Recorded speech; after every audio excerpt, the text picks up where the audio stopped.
নামাজের ভিতরে আমার অনেক ভাইরা তাশাহুদের সময় আঙ্গুল শুধু এইভাবে নাড়াইতেই থাকে। আত্তাহিয়াতু আপনি পড়তেছেন, আমি যদি আপনার পাশে এইভাবে আঙ্গুল এইভাবে নাচাই, আপনার মনোযোগ নষ্ট হয়ে যাবে। তার আঙ্গুলে মনে হয় ইয়াজিদে বইছে, নাইলে শয়তানে বইছে, নাইলে তার আঙ্গুলে মশা কামড় দিছে। বিভিন্ন হাদিসের কিতাবে আমার রাসূল এভাবে হাত বৃদ্ধাঙ্গুলির সাথে মধ্যমা একসাথ করতেন। তারপরে বাকি যে দুই আঙ্গুল আছে ছোট ছোট, এগুলাকে ওই মধ্যমার সাথে এইভাবে গোল বানাতেন। আর এই আঙ্গুলটা তিনি তুলে রাখতেন, এক হাদিসে পাওয়া যায়। আর এক হাদিসে পাওয়া যায় তিনি মাঝে মাঝে একটু হালকা নাড়াতেন। তুলে রাখা এক হাদিস, হালকা নাড়ানো আর এক হাদিস। কিন্তু আমরা এইভাবে তুলেও রাখি না, হালকা নাড়াইও না, আমরা সমান করে রাখি। তো রাসূল তো সমান রাখতেন না। আপনি রাসূলকে ফলো। তাশাহুদে আঙ্গুল নাড়ানোর নিয়ম জানাবেন দয়া করে ভাই। তাশাহুদ মানে হলো সাক্ষ্য দেওয়া। তাশাহুদ মানে কি? সাক্ষ্য দেওয়া। আমি সাক্ষ্য দিচ্ছি যে আল্লাহ ছাড়া কোনো সত্যিকারের কোনো মাবুদ নাই, মুহাম্মদ সাল্লাল্লাহু আলাইহি ওয়াসাল্লাম আল্লাহর গোলাম এবং রাসূল। এই কথা কি দিচ্ছি? সাক্ষ্য দিচ্ছি, মুখে সাক্ষ্য দিচ্ছি, আবার আঙ্গুল দিলেও কি দিচ্ছি? সাক্ষ্য দিচ্ছি। এই জন্য তাশাহুদের সময় আঙ্গুল তোলাটা কি সুন্নত। তাশাহুদ পাঠের সময় আঙ্গুল তোলা কি রে ভাই? সুন্নাত। এই আঙ্গুল কিভাবে তুলবেন, এটা পদ্ধতি হলো এই যে দুইটা আঙ্গুল, এই কোনোই আঙ্গুল এবং তার পাশেরটা, এই দুইটাকে ভেঙে ফেলবেন। এভাবে ভেঙে ফেলবেন। এরপর তিনটা থাকবে, তো আর এই দুইটা দিয়ে আংটি বানাবেন। এবার মাথা জোড়া দিবেন এবং এটা ইশারার সময় এরকম উঠাবেন। বুঝতে পেরেছেন? আবার আপনার তাশাহুদ পড়া শেষ বা বৈঠক শেষ, তখন আপনি কি করবেন? আবার এটাকে স্বাভাবিক করে ফেলবেন। কথা বুঝতে পারছেন তো? অনেকে আবার বলে আশহাদু আল্লাহ ইলাহা ইল্লাল্লাহ করে উঠাইতে হবে। ওইটা আমি না হলে একটু দিশে দিলে ইমান চলে যাবে। ইমান এত সস্তা জিনিস।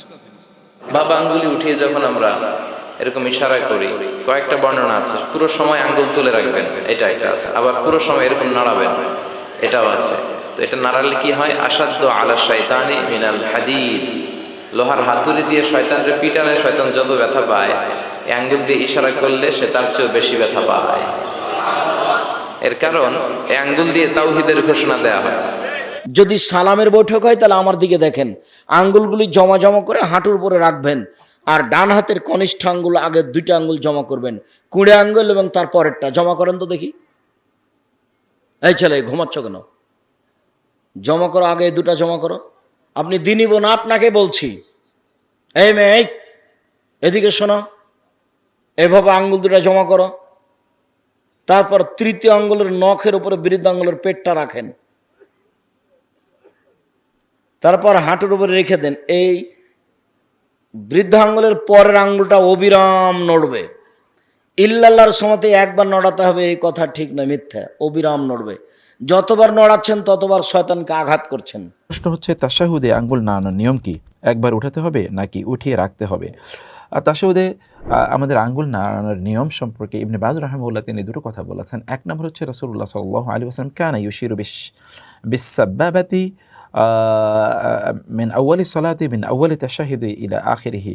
রাসূলুল্লাহ সাল্লাল্লাহু আলাইহি ওয়াসাল্লাম তিনি এই তাশাহুদে তিনি তার এই যে আঙ্গুলটি এভাবে তিনি একেবারে এরকম সোজা করে না, এরকম একটু হালকা বাঁকা করে তিনি একেবারে আপনার তাশাহুদের শুরু থেকে তাশাহুদ শেষ পর্যন্ত, অর্থাৎ সালাম ফেরানোর আগ পর্যন্ত এভাবে রাখতেন। এটি রাসূলুল্লাহ সাল্লাল্লাহু আলাইহি ওয়াসাল্লাম করেছেন। অতএব এটি একটি বিধান। এবং দুই নম্বর বিধান হচ্ছে রাসূলুল্লাহ সাল্লাল্লাহু আলাইহি ওয়াসাল্লাম তিনি মাঝে মাঝে আঙ্গুলটি নাড়াতেন।